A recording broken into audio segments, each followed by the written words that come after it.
I always imagined the sound of a world ending would be cataclysmic, the roar of collapsing timber, the scream of tearing metal. Instead, it was the soft, patronizing ping of my own laptop, left open on the kitchen counter to sync messages for a work presentation.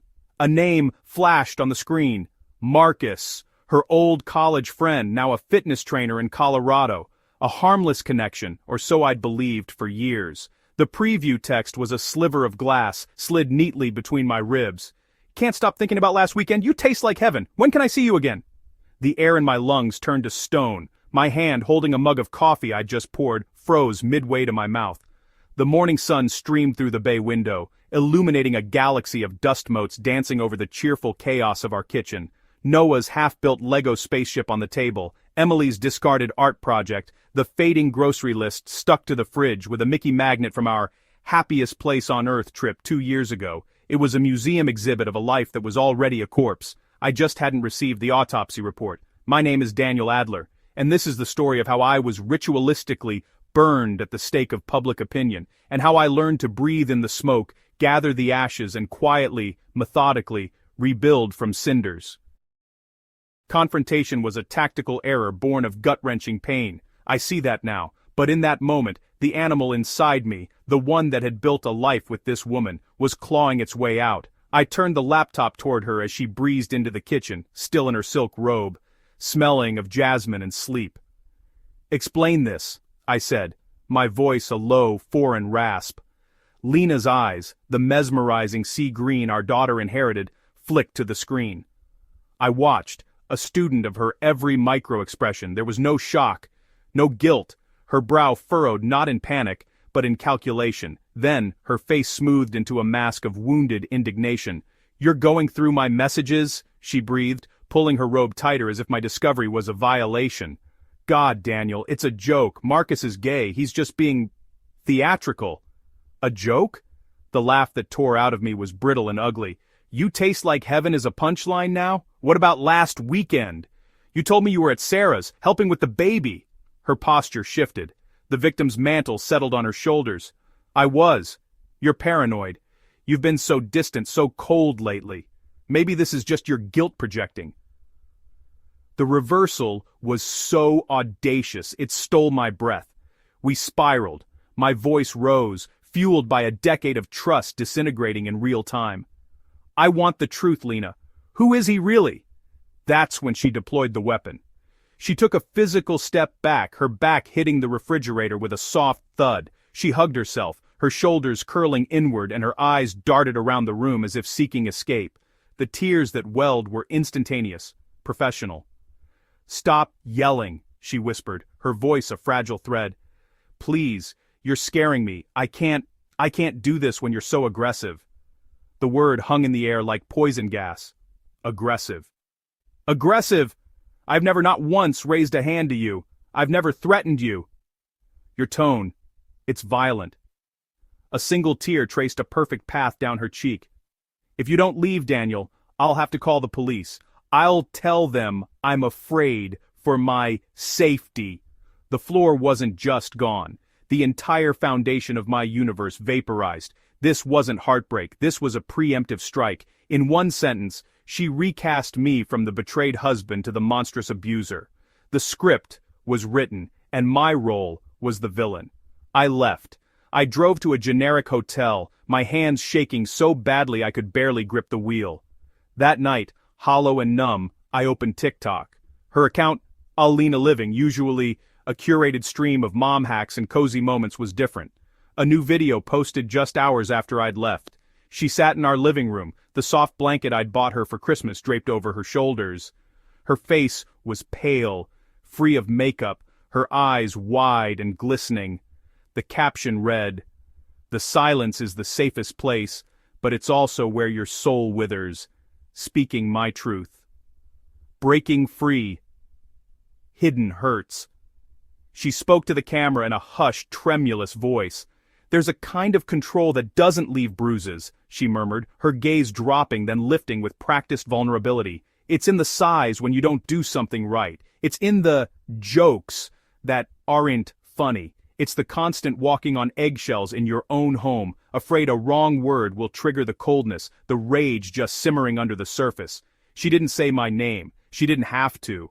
Our friends, our community, they knew. The comments were a torrent. "You are so brave, Queen. We see you." So many don't understand the psychological abuse. "Name him. Let the world know. Sending you so much love. Protect your energy, Mama." She'd built my prison with her tears, and 1,000 strangers were handing her the nails.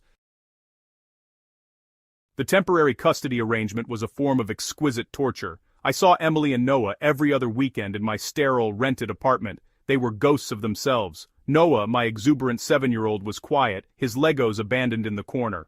Emily, 10 going on 40, watched me with a wary, analytical gaze that broke my heart. One Saturday we were coloring, a mindless activity I hoped would bridge the silence. Emily concentrated on a complex mandala, her tongue between her teeth. "Daddy," she said, not looking up. Her voice was small, a secret in the quiet room. "Mommy says we have to be careful with you." The colored pencil in my hand snapped. "Careful how, sweetheart?" "She says you get really angry, that you might yell or break things." She finally looked at me, her eyes a mirror of her mother's, but filled with a confusion Lena's never held. "She cries a lot. She says we might have to tell the judge lady some not true things to keep her safe.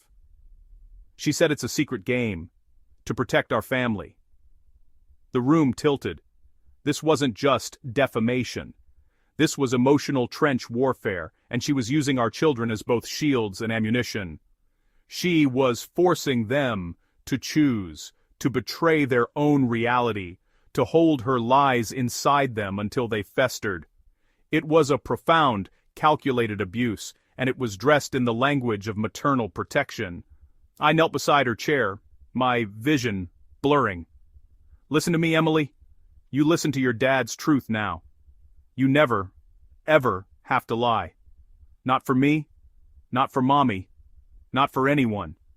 Your job is to be a kid, to tell the truth as you know it, in your heart. And you are safe with me. Always. Do you understand?" She nodded, a tiny hesitant motion, and leaned into my hug. But the seed was sown. Later I raised my voice at a fumbled play during a football game on TV. "Interception! Come on!" I groaned. From the corner of my eye, I saw Noah flinch, his small body tensing, his eyes darting to me in fear. My own son, afraid of my shadow, a shadow his mother had painted on the wall with such vicious artistry. The despair was a black ocean. I let myself drown in it for one full, dark week. Then, from the depths, a cold, crystalline resolve formed. I would not fight her on her chosen battlefield of tears and hashtags. I would not give her the dramatic public confrontation she needed to cement her narrative. I needed a different arena, one of law, of fact, of immutable proof. I hired 2 people. The first was Eleanor Vance. Her office was all sharp angles, cool gray, and floor-to-ceiling windows overlooking the city. She didn't offer coffee. Her handshake was brief, firm, and devoid of warmth. "Your wife has launched a narrative-driven campaign, Mr. Adler," she said, her voice like a scalpel sliding from its sterilized sheath. "Emotion is her currency. We will deal in a different currency, evidence. Our strategy will be one of strategic silence and overwhelming counter-discovery. You will not react. You will document." The second was Kieran Moss, a private investigator who looked like a man perpetually bored by spreadsheets. In a dimly lit diner, I laid out the digital lynching. He listened, sipping bad coffee, his expression unchanging. "The court of public opinion runs on feelings," he finally said. "The court of law runs on facts. Facts are boring. They love receipts, timestamps, and patterns. And," he added, meeting my eye, "they love a clear video feed." The most dangerous move came next. On Eleanor's advice, I moved back into the marital home. It was a legal maneuver to establish residency and equal claim, but walking back into that space felt like stepping into a lion's den. The air was thick with hostility and performance. Lena was an Oscar-worthy actress. She'd flinch visibly if I reached for a glass in the same cupboard. She'd make loud, tearful phone calls to her sister while I was in earshot. I just feel so unsafe, you know? He's just staring all the time. I can't sleep. She documented everything. A chipped plate became potential evidence of violent outburst. I became a ghost. I spoke only when necessary, in calm, neutral tones I practiced in the mirror. The trash is full. Your mother called. Noah has soccer at 4. I cooked meals, left portions for her, did my laundry. I was a statue of placidity amidst her tempest, and all the while, I built my defense. I installed small, wide-angle cameras in the main living areas and the kitchen, the heart of the home. I consulted with Eleanor on the legality. In our state, as a co-owner, with a documented reason to fear false allegations for a custody battle, it was admissible. I emailed her the plan, for my personal security and to document the authentic home environment for the children's sake. Every night in the solitude of the guest room, I reviewed the feeds, and I watched the masks slip. The evidence accumulated, a chilling, alternate reality to the one she broadcast to the world. Clip Jock A7, kitchen, 10:14 p.m. Lena, alone, scrolling through her phone. She lets out a low, genuine laugh, utterly at odds with her online persona. She hits a voice note. I know, right? The comments are eating it up. You're so brave, Lena. God, they're so gullible. He's so fucking screwed. No, Marcus is flying in next weekend. Just tell Dan I'm at that yoga retreat in Sedona if he asks. The cold, mocking triumph in her voice made my stomach turn. Clip Nodder C2, living room, 3:02 p.m. Emily shows Lena a drawing, a stick figure family under a smiling sun. Lena's face doesn't soften. She takes the paper. We don't draw him with us anymore, okay, sweetie? He's the bad guy. Remember the game? If you want to make mommy happy, if you want us to be safe, you tell the nice lady with the clipboard next week that daddy yells and throws things. Can you do that? For mommy? Emily's little face, caught between love and truth, crumpled into confusion. She gave a tiny, hesitant nod. I had to pause the video and put my head in my hands, the rage and grief a physical tremor.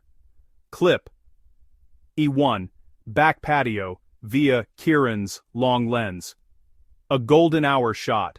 Lena, in the same silk robe from that morning, is wrapped in the arms of a muscular man I recognize from social media as Marcus. They are kissing with a hungry intimacy I hadn't seen from her in years. They are laughing on our patio furniture, the space she'd told the children was too sad for mommy to go now. Kieran's dossier was just as damning, credit card statements for romantic dinners and hotel rooms in our city during her girls' nights. GPS data placing her car at a downtown boutique hotel when she was supposedly at her sister's, a paper trail of lies as long as my arm. Her social media campaign reached a fever pitch. She went live, sobbing about having to send my babies into the lion's den every other week. Donation links for her legal fund to escape abuse appeared. The whispers started at my job. A VP took me aside, his expression pained. Daniel, I'm sure it's all a misunderstanding, but her videos are pretty convincing. Maybe take some personal time until this blows over. I smiled tightly. Thank you for your concern. It will be resolved soon. I held my silence. I held my evidence. The pressure was a forge, and I was being hammered into something harder and sharper. The pre-trial hearing was a study in contrasts. Lena entered dressed in soft, forgiving shades of gray, her face a masterpiece of subdued anguish. Her lawyer painted a heartbreaking portrait, a terrified mother protecting her children from a volatile man, finding courage in a community of survivors. Then Eleanor Vance stood. She wore a severe black suit and an expression of detached contempt. Your Honor, while the petitioner performs for the digital gallery, we will present evidence of a deliberate, malicious campaign of defamation, intentional parental alienation constituting emotional abuse of the minor children, and serial marital fraud. She played clip Jactor C2 first. The air in the courtroom changed. The sterile procedural atmosphere was pierced by the sound of a mother's voice coolly instructing her child to lie. Lena's lawyer objected loudly. This is a violation of privacy. The privacy of orchestrating a child's perjury? Eleanor interjected, her voice icy. Your Honor, this goes to the very core of parental fitness. The judge, a woman with steel gray hair and eyes that had seen every trick, silenced the objection with a raised hand. Proceed, Ms. Vance. One by one, the clips played. Lena's mocking phone call. The footage with Marcus on the patio. Eleanor walked through the financial discovery, highlighting the duality, the weepy online persona fundraising while spending marital assets on affair-related travel. She contrasted my stable, documented presence, school pickup logs, pediatrician visits I'd attended, the calm in the home video footage, with Lena's documented absences and performative victimhood. "This is not a marriage eroded by strife," Eleanor concluded, her voice ringing in the silent room. "This is a calculated character assassination. It is the use of minor children as pawns and psychological weapons. It is fraud upon this court and abuse upon these children, all for social media clout and tactical advantage in a divorce." Lena crumpled. The performative tears became real, but they were tears of exposure, of panic. Her lawyer had nothing. The narrative she'd so carefully constructed was shown to be a house of cards, and Eleanor had brought a hurricane. The rulings came swiftly, decisively. Full legal and physical custody to me. Lena's visitation to be supervised, contingent upon her completing a comprehensive psychological evaluation, a permanent restraining order prohibiting her from discussing me or the children on any public or private platform. The marital asset division heavily favored me, factoring in her dissipation of funds. As the gavel fell, I looked at Lena. The woman I'd loved, the mother of my children, was gone. In her seat was a stranger, hollowed out by her own deceit. I felt no joy, only a vast, echoing clarity. The truth was cold, hard, and absolute. The aftermath was a media firestorm for her. Mommy bloggers' abuse allegations exposed as fraud in stunning court evidence. Her accounts were deleted, but not before the internet turned its fickle fury upon her. The same voices that championed her now called for her head. She faced potential perjury charges and a contempt hearing for the parental alienation. Jail time? Perhaps. The wheels turned slowly. But her social capital, her identity, was bankrupt. The real victory, the only one that mattered, was quiet. It was in our home. My home now with the kids. It was in the intensive therapy sessions for Emily and Noah. In one poignant session, Emily finally unspooled the knot inside her. I thought if I loved Daddy more, it meant I was betraying Mommy, that I was causing her tears. The therapist, a gentleman named Dr. Evans, helped her, and me, untangle it. You can love both, and it's not your job to manage your mother's feelings. Your job is to be a kid who feels safe. It was in the slow return of light to Noah's eyes when he tackled me without flinching. It was in the deep, dreamless sleep they both began to find in their own beds. In a house where the air was no longer charged with lies. The world wanted a simple story, a villain and a victim. They got a complex, painful truth, a manipulator and a father who chose to build a fortress of facts instead of screaming into the wind. The clarity I fought for is not sweet. It is the taste of cold water after a long thirst. It is the understanding that sometimes the strongest action is a disciplined, strategic stillness. And in the clean, quiet dawn of this hard-won peace, with my children sleeping safely down the hall, that clarity is the only revenge I will ever need.